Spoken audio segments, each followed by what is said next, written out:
Assalamualaikum warahmatullahi wabarakatuh. Perkenalkan, nama saya Nita Rahmatika Sari.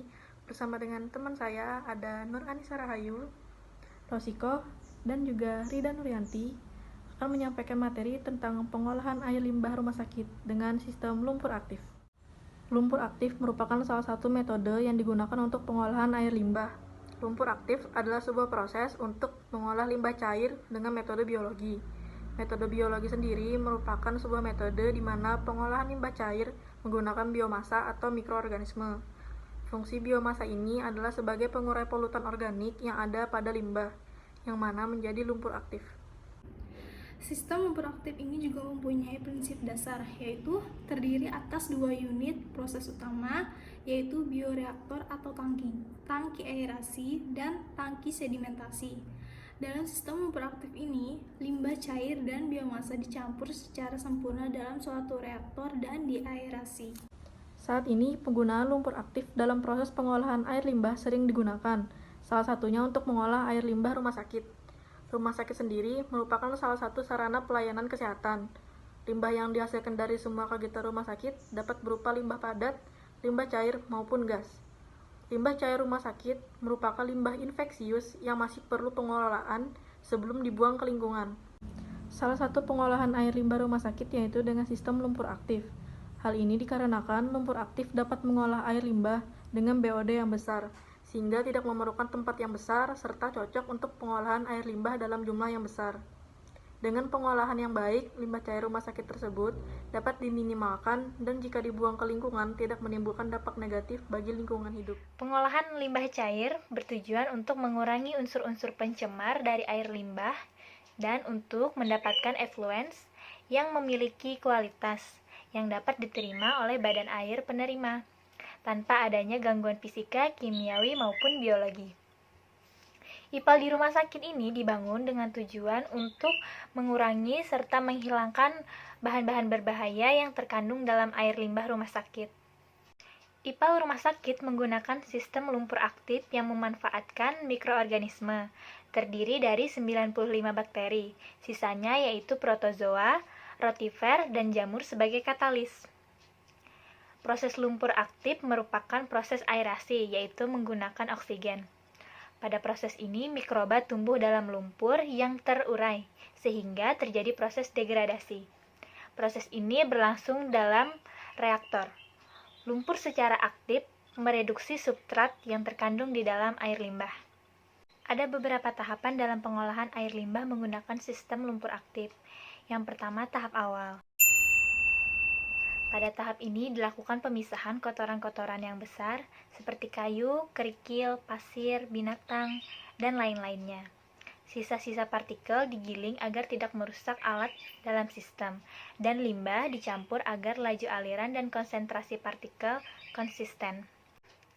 Yang kedua, tahap primer. Tahap ini juga disebut tahap pengendapan. Partikel berukuran suspensi dan partikel ringan dipisahkan. Partikel-partikel berukuran koloid digumpalkan dengan penambahan elektrolit seperti besi 3 klorida, besi 2 klorida, aluminium sulfat, dan kalsium oksida.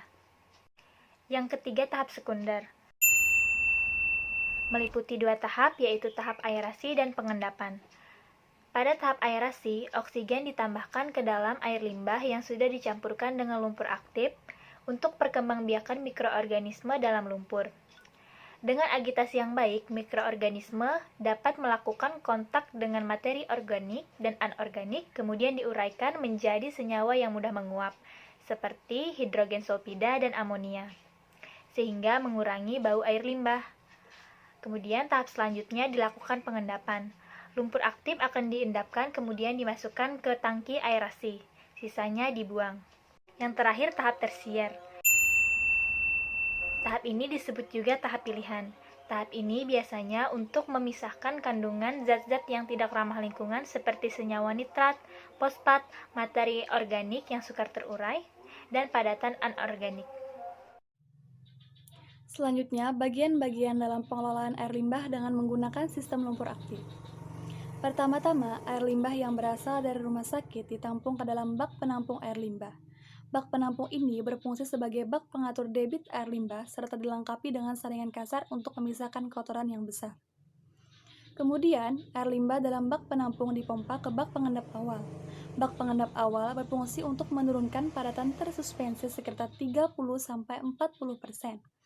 dan BOD sekitar 25%.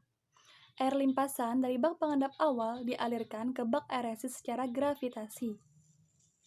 Di dalam bak aerasi ini, air limbah dihembus dengan udara sehingga mikroorganisme yang ada akan menguraikan zat organik yang ada dalam air limbah. Energi yang didapatkan dari hasil penguraian zat organik tersebut digunakan oleh mikroorganisme untuk proses pertumbuhannya. Dengan demikian, di dalam bak aerasi tersebut akan tumbuh dan berkembang biomasa dalam jumlah yang besar. Biomasa atau mikroorganisme inilah yang akan menguraikan senyawa polutan yang ada dalam air limbah. Selanjutnya, dari bak aerasi, air dialirkan ke bak pengendap akhir. Di dalam bak ini, lumpur aktif yang mengandung massa mikroorganisme diendapkan dan dipompa kembali ke bagian inlet bak aerasi dengan pompa sirkulasi lumpur. Air limpasan dari bak pengendap akhir dialirkan ke bak klorinasi. Di dalam bak kontaktor klor ini, air limbah dikontakkan dengan senyawa klor untuk membunuh mikroorganisme patogen.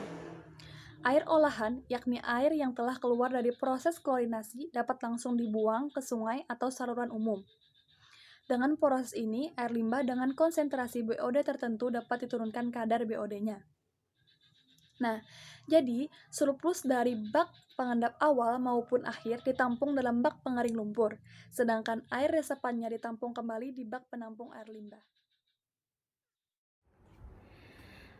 Dapat kita ketahui, dalam menggunakan sistem lumpur aktif ini, pasti akan ada kelebihan dan kekurangannya.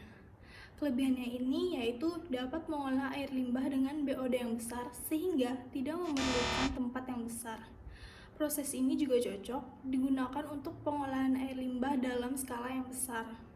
Sedangkan kekurangannya, terjadi bulking pada lumpur aktif, terjadi buih, serta jumlah lumpur yang dihasilkan cukup besar.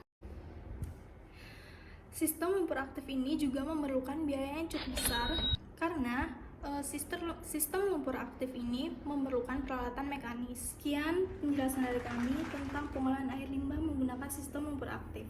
Semoga dengan pemaparan materi ini dapat menambah ilmu dan wawasan bagi kita semua. Salah hilap mohon maaf.